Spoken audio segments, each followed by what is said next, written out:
Oh yes, I got into trouble with the Internal Revenue Service, among other things, because as a widow, I deducted from my income taxes the value of this recording collection. And I put a rather high value on it because, for one thing, it was complete.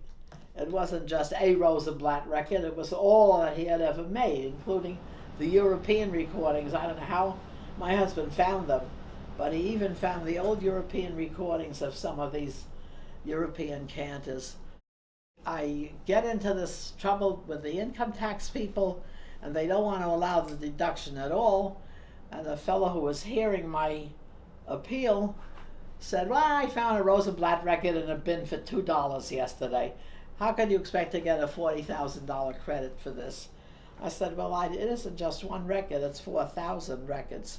He said, well, I'm sorry, I can't allow it. I said, well, can I appeal this? He said, yes, you can. So I appealed the thing once more, and I see this top supervisor, and I explained to him why I thought this thing was invaluable. You couldn't put a value on it from a cultural point of view because it was so rare. And he listens to me, and then he calls me in about a week later, 2 weeks later. He says, he said, I wasn't going to give you any credit for this, but I was driving home to my place in Westchester, and I had WQXR on, and they played a Collectors Guild recording, and I've never heard anything so spiritual in my life. I told you, it transforms people, that I decided I was going to give you some credit.